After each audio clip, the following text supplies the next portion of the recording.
할렐루야. 오늘은 하나님의 성품 열정 첫 번째 하나님의 열심에 대해서 한번 말씀을 보도록 하겠습니다. 하나님의 열심이라는 것은 구원을 위한 열심인 것입니다.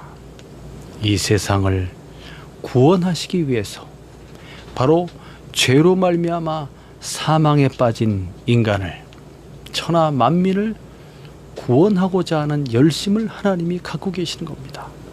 먼저 그들의 죄를 사하시고 대속을 통하여 그들의 죄악을 깨끗하게 씻으시며 그들의 죄를 사하시고 그리고 그들에게 거룩함을 입혀서 하나님의 자녀로 삼으시고 영원한 하나님의 나라 천국 영생을 하나님이 주시려고 하는 겁니다. 그것을 위해서 하나님께서는 이 세상에 하나님 자신이 세상에 들어오시는 겁니다. 바로 하나님의 아들 예수 그리스도께서 이 세상에 들어오심으로써 인간이 되어 그의 거룩한 몸을 대속 제물로 바치심으로 인간의 죄를 깨끗하게 씻으시고 속죄하셔서 거룩하게 만드시고 그들을 영원한 하나님의 나라로 천국으로 이끌어 가시는 겁니다.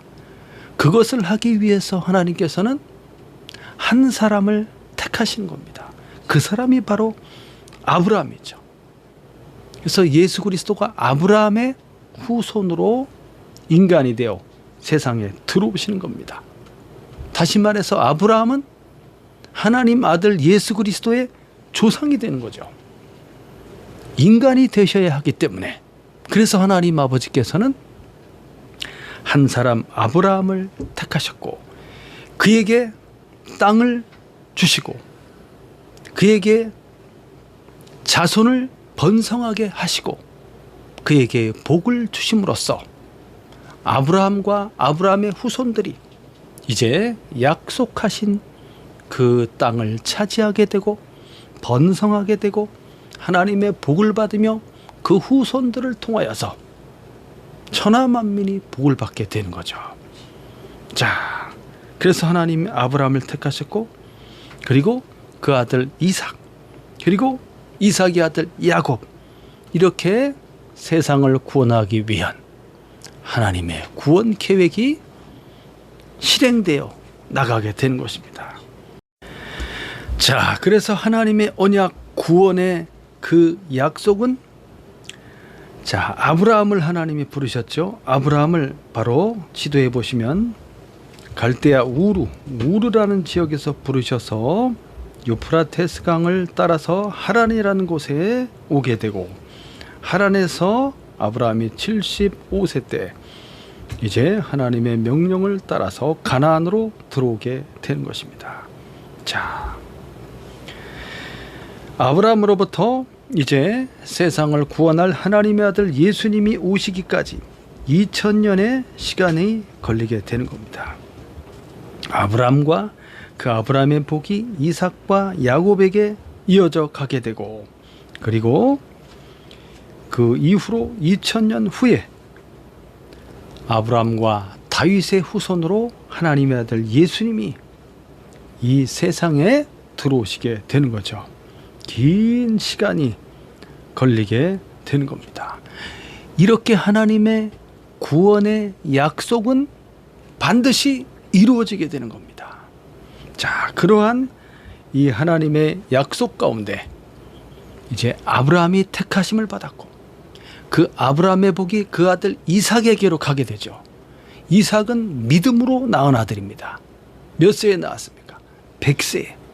100세에 하나님의 놀라운 기적과 능력으로 그것을 믿는 약속을 믿는 아브라함의 믿음을 통하여 이삭을 얻게 되죠. 그 이삭이 40세가 되었을 때 결혼을 하게 되죠. 바로 하란에 저 북쪽에 하란에 가면은 아브라함의 형제들이 살고 있죠. 그래서 리브가와 결혼을 하게 됩니다. 자, 그래서 이제 20년 후에 아이를 낳게 됩니다. 20년 후에 40에 결혼을 해서 20년이 지난 다음에 20년 동안 자녀가 없었어요. 20년 후에 리브가가 이제 아기를 가졌는데 쌍둥이를 임신한 겁니다. 근데 이 뱃속에서 두 아이가 막 싸우는 거예요. 너무 괴로워서 리브가가 하나님께 기도합니다. 그때 하나님이 뭐라고 알려주시냐면 네 태중에 두 국민, 두 민족이 들어있다. 두 개의 나라가 들어있다는 겁니다. 그러나 큰 자가 어린 자를 섬기게 될 것이다. 둘 중에 하나가 더 강한데 큰 자가 어린 자를 섬기게 될 것이다 하는 예언의 말씀을 하나님이 주셨습니다. 리브가는 그것을 마음에 생각하고 있었죠.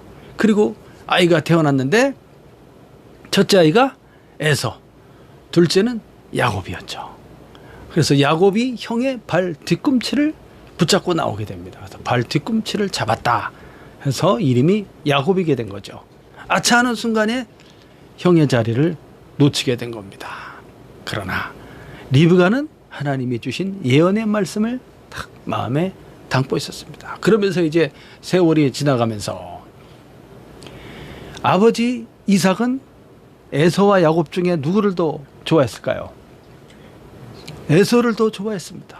왜냐하면 에서는 참 남자답고 그리고 몸에 털도 많은 사람이었고 사냥을 잘하고 활도 잘 쏘고, 그래서 이 큰아들이 나가서 이렇게 사냥을 해서 잡아온 그런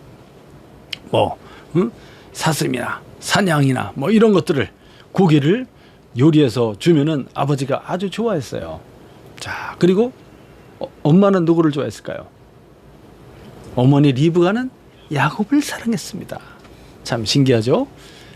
어머니 리브가는 야곱을 사랑했고 아버지 이삭은 큰아들인 에서를 사랑하고, 그런데 하나님의 계시의 말씀은 야곱에게 있는 거예요. 아브라함의 복이 이 이삭을 통해서 이제 야곱에게로 넘어가게 되는 것입니다.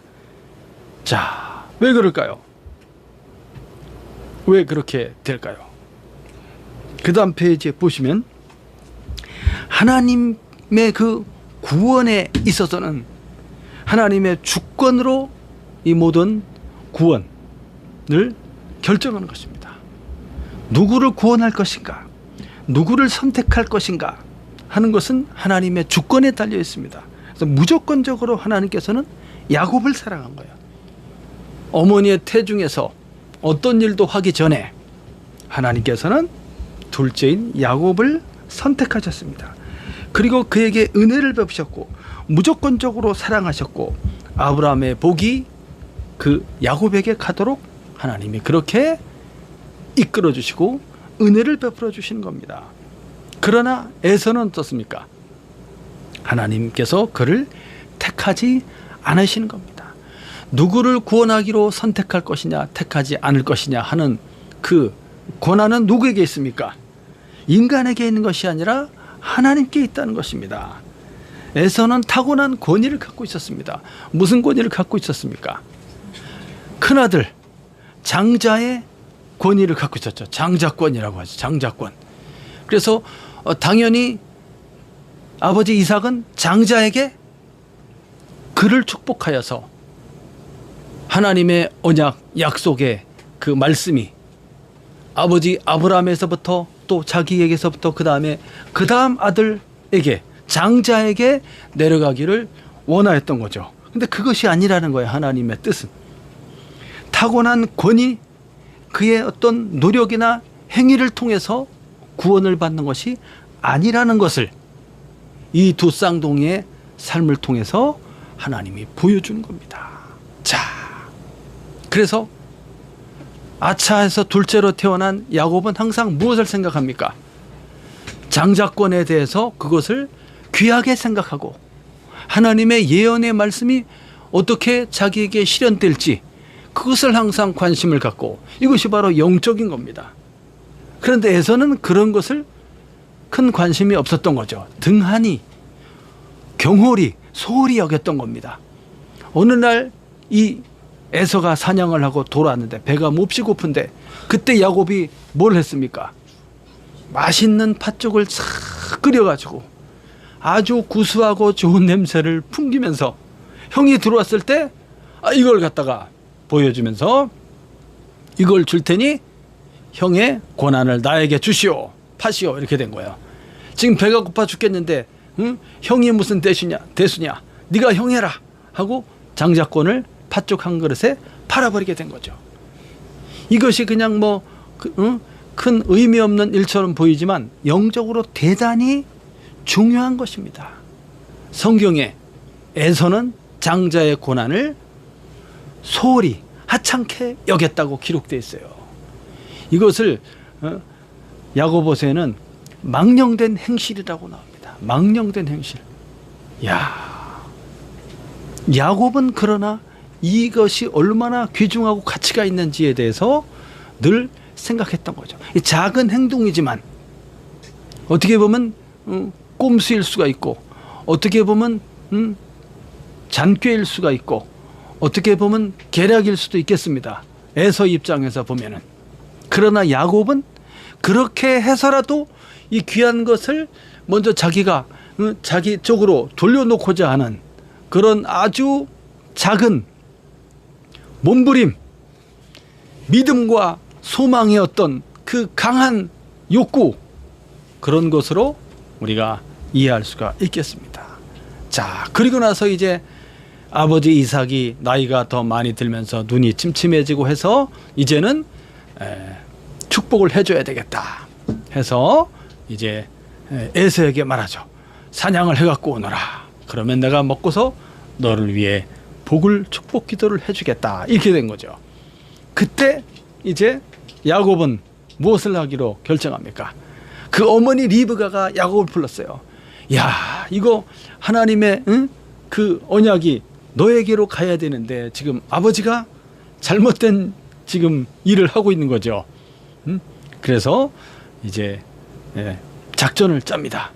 그래서 야곱한테 어떻게 합니까? 형으로 변장시키는 거예요. 형으로. 그래서 몸에다가도 염소털을 막 붙이고 형의 옷을 입히고 해서 요리를 막 잘 해갖고 이제 야곱을 에게 줘서 이제 아버지에게로 가게 한 거예요. 아버지 여기 가져왔습니다 하고 야곱이 들어오니까 지금 이삭이 눈이 나빠갖고 잘 안 보이는 거예요. 목소리가 야곱의 목소리구나 이렇게 된 거죠. 가까이 오너라 해서 냄새를 맡아보니까 에서의 향취가 나는 거예요. 야, 목소리는 야곱인데 에서의 향취가 나는구나. 에서의 향기가. 그래서 에서인 줄 알고 이제 그 잡아온 그 요리해온 그 고기를 그냥 염소 고기를 맛있게 먹고 축복 기도를 막 다 해준 거예요. 아브라함의 복이 탁 가도록 그렇게 기도를 다 해주고 이제 야곱은 나갔죠. 나가고 나자마자 누가 돌아왔어요? 형 에서가 사냥을 해갖고 딱 아버지 하면서 들어오니까 너 누구냐? 에서이지 않습니까? 아니 방금 지금 왔다 갔는데 여기서 에서가 대단히 분노하게 됩니다. 아니 지난번에도 내 장자권을 그렇게 빼앗아 가더니 이제는 축복권까지 빼앗아 간다. 이게 말이 됩니까? 아버지 저를 위해서 축복해 주십시오. 취소하고 저를 위해서 복을 빌어 주십시오. 울면서 떼를 쓰는데 그때 이삭은 어떻게 합니까? 해주지 않습니다. 분명히 이거 야곱이 사기쳐서 지금 이거 축복을 갈아쳤는데 이것을 지금 밝혀졌으면은 취소하고 다시 해주면 될 거 아닙니까? 왜 이삭은 다시 기도를 해주지 않았을까요? 그때 깨달은 겁니다. 하나님의 뜻대로 되었구나. 내 생각에서는 큰아들 에서에게 이렇게 아브라함의 복이 가도록 축복 기도를 해주려고 그랬는데 하나님이 막으신 거죠. 이것이 바로 구원하기 위한 하나님의 열심인 거예요. 하나님이 주권적으로 야곱에게 가도록 이렇게 하나님이 미리 택하셨고 미리 그렇게 부르신 것입니다. 그대로 이루어진 것을 보면서 에서는 에서에게 더 이상 축복을 해주지 않죠. 야곱에게 이미 다 간 겁니다. 그래서 아버지 이삭은 에서에게 뭐라고 기도해 줍니까? 너는 동생보다 못할 것이며 너는 모든 것이 못할 것이다. 너는 칼을 믿고 살 것이다. 아버지, 그게 축복 기도입니까? 다시 한 번 더 좋은 기도를 해 주십시오. 이미 기회가 지나갔고 돌이킬 수가 없게 되는 것입니다. 자, 이렇게 됨으로써 이제 에서는 동생 야곱을 죽이려고 하죠. 그래서 야곱을 이제 외삼촌이 살고 있는 하란, 다른 이름으로는 밧단 아람이라고 하죠. 그 하란으로 야곱을 보내게 되는 것입니다. 하루아침에 두 아들을 잃을 수가 없다. 그래서 야곱을 피신시키게 되는 것입니다. 너는 외삼촌 집으로 가서 외삼촌의 딸들 중에 하나와 결혼을 해라. 그래서 믿음의 사람들인 이 동족 간에 결혼을 하는 것을 이제 아브라함의 이 가문에서는 원칙으로 삼고 있는 거죠. 그래서 삼촌 집으로 도망하여 야곱이 가게 되는 것입니다. 자, 삼촌 집으로 도망하는 그 야곱은, 자, 3페이지 보면 지도가 나와 있죠. 브엘세바에서 출발해서 이제 베델에 이르게 됩니다. 브엘세바에서 베델까지는 80km 정도, 80km. 며칠을 3일 이상을 달려갔겠죠. 무엇을 타고 갔든지 어쨌든지 3일 이상을 갔을 겁니다. 80km라는 길을 이제 막 도망가게 됐는데 거기가 베델입니다. 거기서 야곱이 이제 돌을 베개하고 자면서 꿈을 꾸게 되죠. 꿈속에서 사닥다리가 하늘 끝까지 닿았고 사닥다리 위에 천사들이 오르락내리락 하며 그 가운데 여호와 하나님께서 이제 말씀하시는 겁니다. 야곱에게.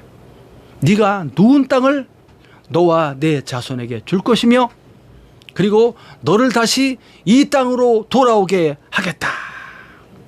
내가 베푼 그 복이, 아브라함의 복이 너에게 미치게 하고 너를 통하여 큰 민족을 이루게 하며 그리고 세계 천하 만민이 너를 통하여 복을 받게 하겠다. 이것이 바로 만민을 구원하고자 하는 하나님의 구원의 메시지입니다. 그 하나님의 큰 구원의 그림에 첫 번째 있는 사람이 아브라함이고 그 다음이 이삭이고 그 다음이 야곱인 겁니다. 그래서 나는 아브라함의 하나님이요 이삭의 하나님이요 야곱의 하나님이라. 바로 믿음을 가진 믿음의 사람들의 하나님이 되는 거죠.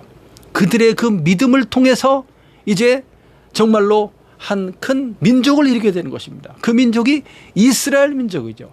그리고 나라를 건설하게 되고 다윗의 왕국이 생겨나게 되고 그 뒤로 아브라함과 다윗의 후손으로 만민을 구원할 하나님의 아들 예수 그리스도가 탄생하게 되는 것이죠. 예수 그리스도는 아브라함의 자손이 되는 거예요. 신기하게도. 이렇게 이러한 하나님의 큰 구원의 그림, 구원의 비전 속에 그 첫 번째 있는 사람이 아브라함이고 이삭이고 야곱이라는 거예요.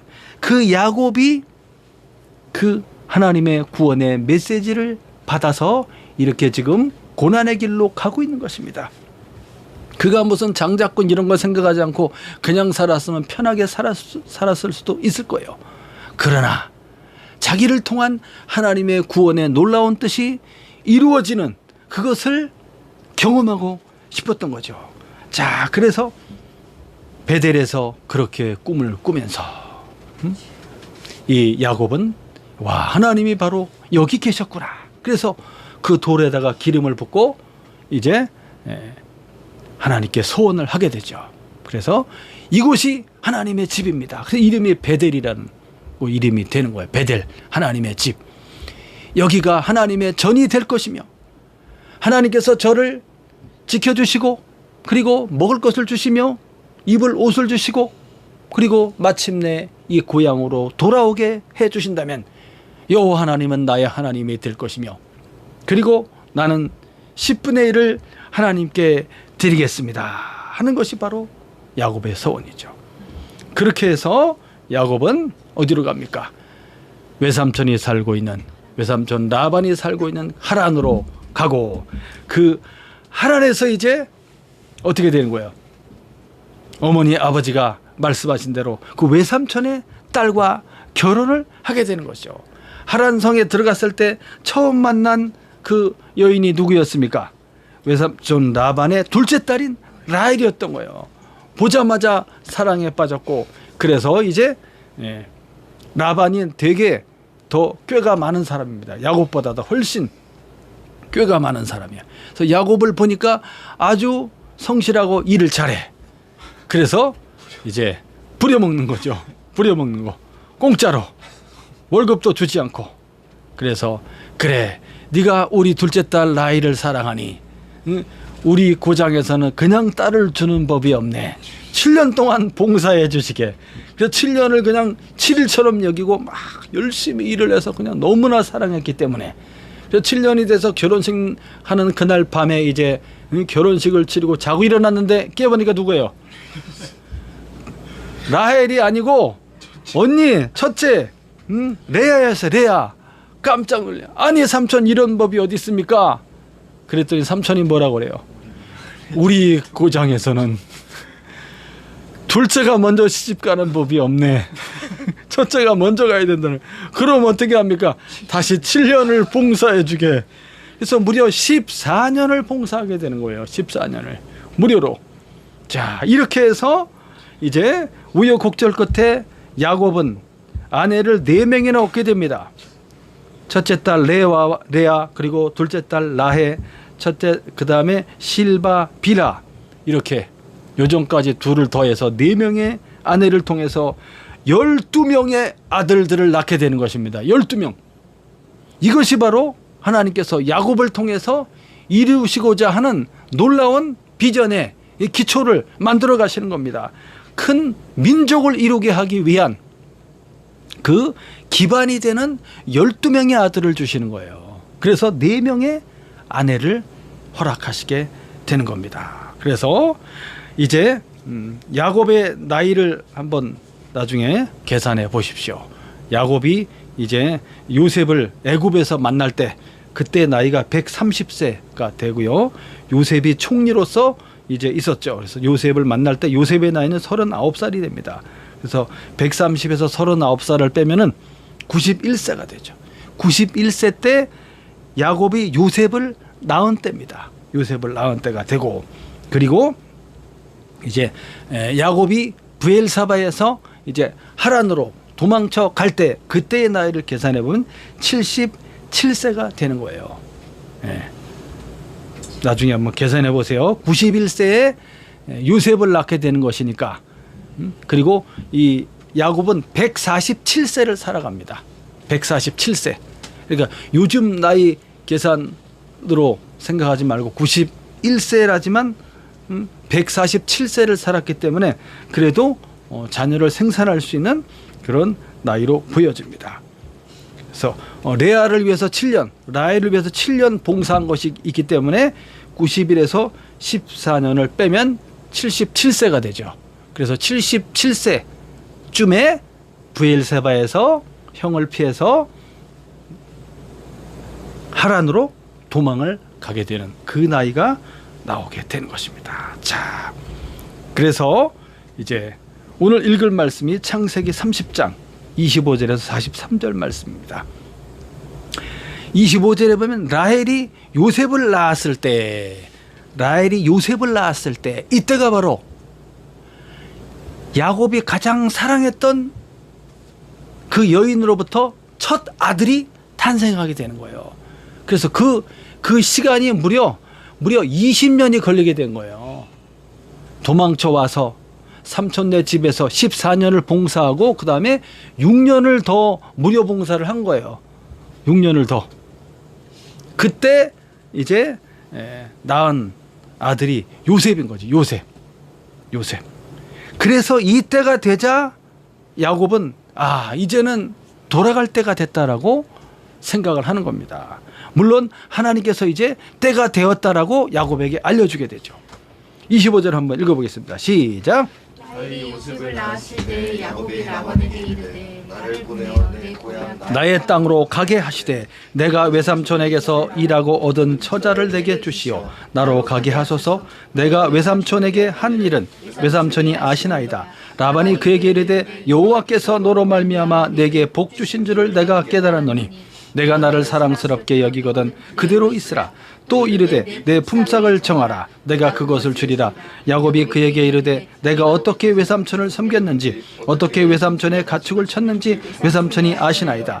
내가 오기 전에는 외삼촌의 소유가 적더니 번성하여 때를 이루었으니 내 발이 이르는 곳마다 여호와께서 외삼촌에게 복을 주셨나이다. 그러나 나는 언제나 내 집을 세우리까. 고향으로 돌아갈 때가 되었다라고 야곱이 이제 깨닫게 되는 거죠.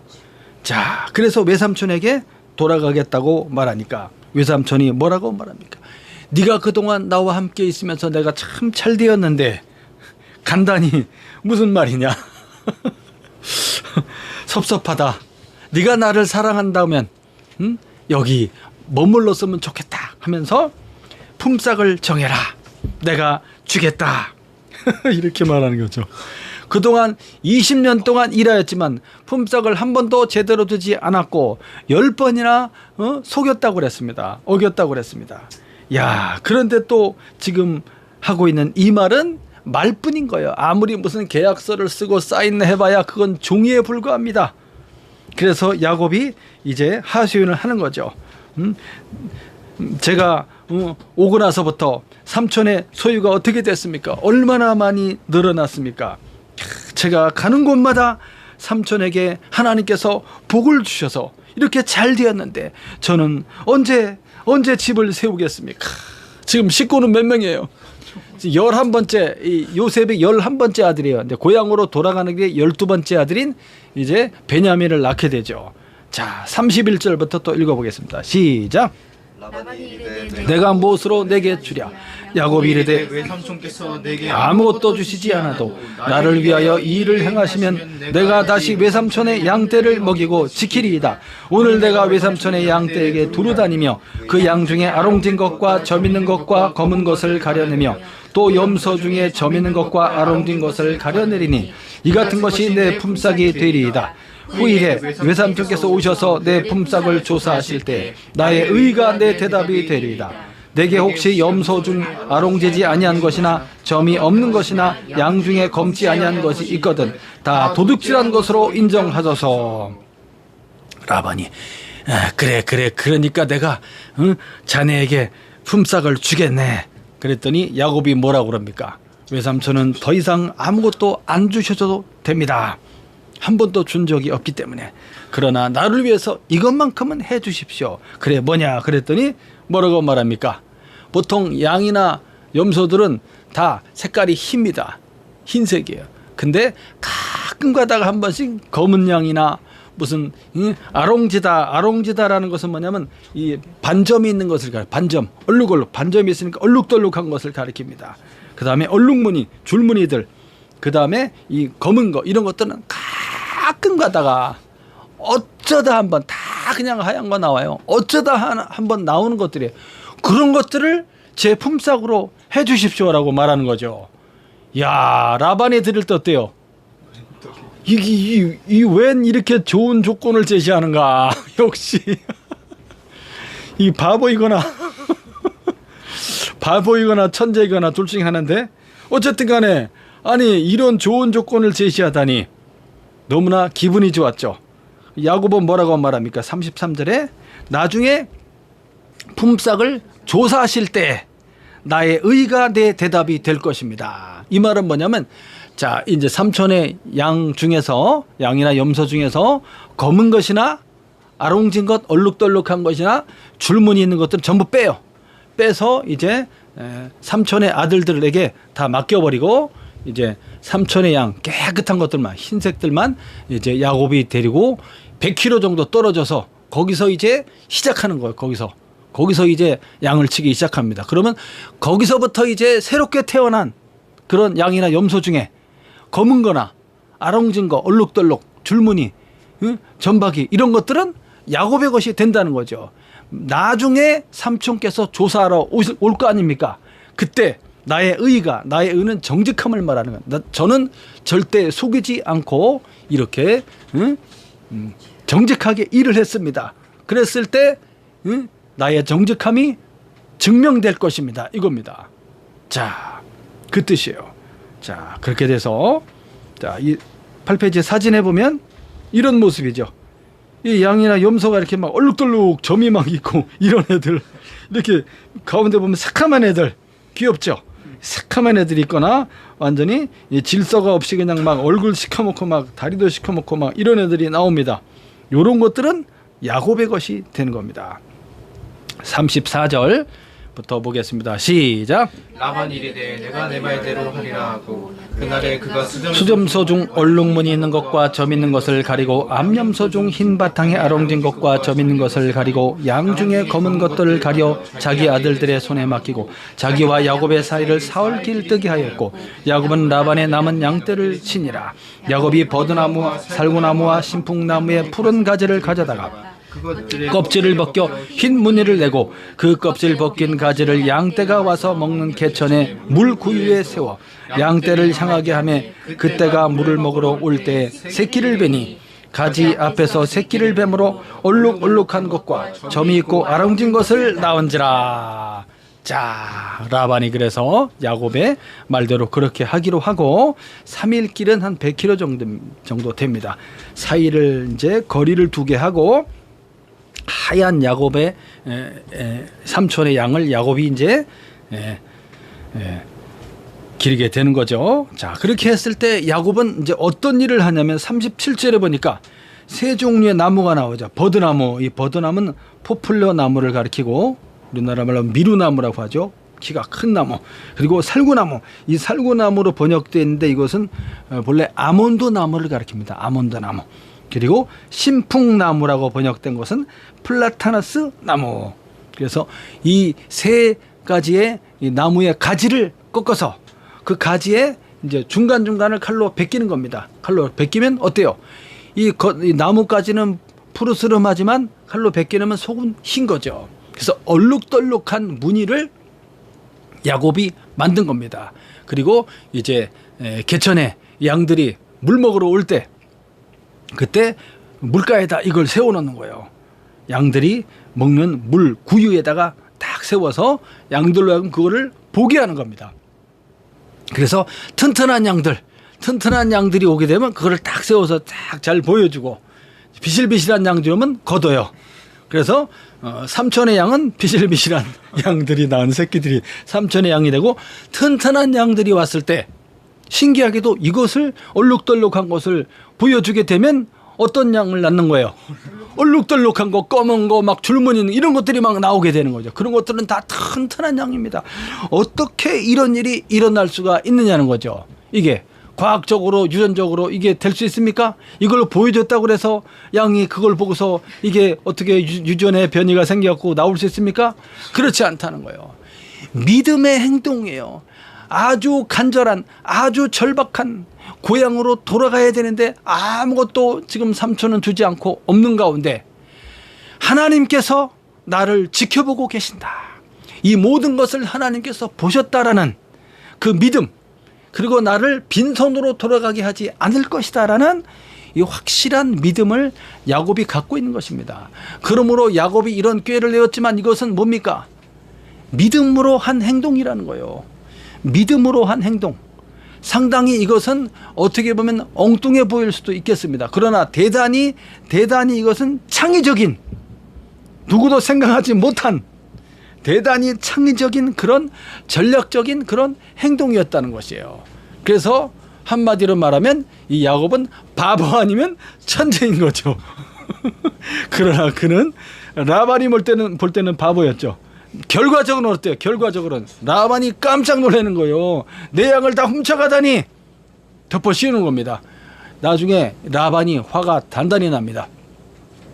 라반의 아들들이 보니까 점점점 아니 이거 어떻게 된 일이야? 이게 있을 수 없는 일이 일어난 거지. 아버지에게 보고합니다. 야곱이 아버지 양을 다 뺏어갔습니다. 훔쳐갔습니다. 이렇게 된 거예요. 와서 보니까 어때요? 훔쳐간 것이 아니고 그 약속대로 된 것인데 라반은 매우 화가 나는 거예요. 아니 어떻게 했길래 내 양을 네가 이게 다 검은 양 줄무늬 전박이 이게 도대체 어떻게 된 일이냐 분노하면서 내 것을 훔쳐갔다라고 그렇게 생각해 버린 거죠. 그래서 야곱을 공격하려고 합니다. 자, 삼촌의 얼굴색이 변한 것을 보고서 이제 야곱은 자기 식구들을 다 데리고 그 다음에 하나님께서 주신 이 모든 양떼들을 다 데리고 이제 다시 고향을 향하여 도망을 치게 되는 것이죠. 자, 40절부터 보겠습니다. 시작. 야곱이 새끼 양을 구분하고 그 얼룩무늬와 검은 빛 있는 것을 라반의 양과 서로 마주보게 하며 자기의 양을 따로 두어 라반의 양과 섞이지 않게 하며 튼튼한 양이 새끼를 뵐 때에는 야곱이 개천에다가 양떼의 눈앞에 그 가지를 두어 양이 그 가지 곁에서 새끼를 베게 하고 약한 양이면 그 가지를 두지 아니하니 그렇게 함으로 약한 것은 라반의 것이 되고 튼튼한 것은 야곱의 것이 된지라. 이에 그 사람이 매우 번창하여 양떼와 노비와 낙타와 나귀가 많았더라. 아멘. 이야, 어떻게 이런 일이 일어났습니까? 31장 말씀에 보면 거기에 자세한 얘기가 또 나옵니다. 이 야곱이 자기 아내들을 불러놓고 하는 얘기 가운데 이렇게 삼촌이 우리를 속여서 20년 동안 10번이나 속여서 아무것도 주지 않았는데 내가 지금 이러한 조건을 내세운 것은 하나님께서 내가 이 말한 대로 되게 할 것이다 라는 믿음을 가졌다는 거예요. 그렇게 해서 자기가 이렇게 그 나무 껍질 벗겨놓은 거를 세워놓을 때 그때 꿈을 꾸게 됐다는 꿈 속에서 보니까 이제 튼튼한 그 순양이 꿈속에서 실제로는 다 하얀 양이잖아요.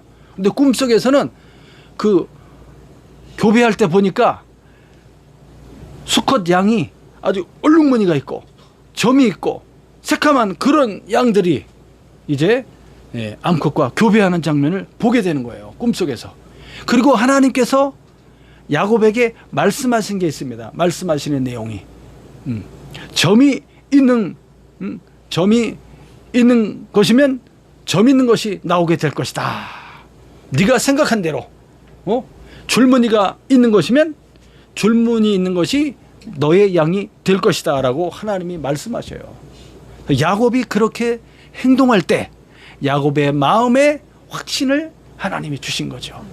꿈속에서조차도 보여주심으로써 이게 너무나 신기한 일이죠. 실제로 그대로 되어져 가는 모습을 야곱이 볼 때 야, 하나님께서 나를 버리지 아니하셨구나. 하나님 뭐라고 그랬어요? 그 베델에서 하나님이 꿈에 나타났을 때 뭐라고 그랬습니까? 약속한 것을 다 이루기까지 너를 떠나지 않을 것이다. 너는 큰 민족을 이루게 될 것이다. 번성하게 될 것이다. 아브라함의 복이 너에게 미칠 것이며 천하 만민이 너를 통하여 복을 받게 될 것이다 하는 약속의 말씀을 주셨는데 그대로 이루어지게 되는 것입니다. 그래서 많은 양떼를 이제 가축을 갖게 되면서 그걸로 뭐를 사는 거예요? 팔아서 노비도 사고 종들도 사고 그리고 이제 고향을 이제 가야 되기 때문에 고향으로 돌아가야 되기 때문에 낙타나 나귀 같은 것도 사는 거죠. 그래서 양만 있는 것이 아니라 노비들도 많고 낙타와 나귀들도 많이 준비해서 고향 땅으로 돌아가게 되는 것입니다. 할렐루야. 하나님은 이렇게 우리를 구원하기 위해서 하나님께서 은혜와 자비와 하나님의 주권으로 우리가 그 어떤 선한 일을 하기도 전에 우리가 하나님을 알기도 전에 우리가 먼저 하나님을 택하기도 전에 누가 먼저 우리를 택하셨습니까? 하나님께서 구원받을 자기 백성을 구원할 자기 백성을 하나님의 주권으로 무조건적으로 선택하신 거예요. 그 하나님의 택하심이 우리에게 있음으로 말미암아 우리의 마음을 감동하여서 우리로 하여금 우리를 구원하신 대속하신 하나님의 아들 예수 그리스도를 믿게 하시는 것이죠. 그 믿음으로 말미암아 우리의 모든 죄가 사함을 받고 거룩한 하나님의 자녀가 되어서 이 땅에 남은 인생을 살아가다가 나중에 어떻게 되는 것입니까? 영생을 얻어서 영원한 천국에 들어가게 되는 것이에요. 그래서 아브라함도 이삭도 야곱도 그들을 번성하게 하고 풍성하게 해주시는데 그들은 여전히 가나안 땅에 거하면서 텐트를 치고 그렇게 장막에 거하면서 무엇을 바라보았다고 그랬습니까? 영원한 하나님 나라 저 천국을 누가? 이 믿음의 사람들이 소망하였다는 것입니다. 천국을 바라보고 살았다는 것이에요. 자, 그래서 오늘 말씀대로 하나님께서는 우리에게 주신 약속을 절대 잊어버리지 아니하시고 반드시 그 약속을 지켜내시며 그것을 위해서 하나님이 우리를 위해 쉬지 않고 기도하시고 우리를 위해서 준비하시고 우리를 위해서 일하신다는 겁니다. 이 믿음을 갖고 우리는 어떻게 행동해야 되겠습니까?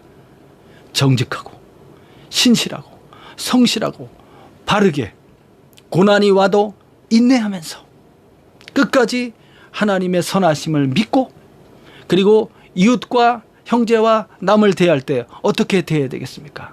사랑하고 용서하고 자비를 베풀고 거룩한 삶을 우리가 끝까지 살아가야 하는 것입니다. 우리를 통해서 또 다른 사람들이 내 형제와 이웃과 또 다른 어떤 사람들이 나를 통해서 복음을 듣고 구원을 받게 하는 그런 하나님의 놀라운 구원의 역사가 있기 때문에 그러한 믿음을 갖고 오늘도 신실하고 성실하고 거룩한 삶을 살아가는 여러분 되시기를 예수님의 이름으로 축원합니다. 기도하겠습니다.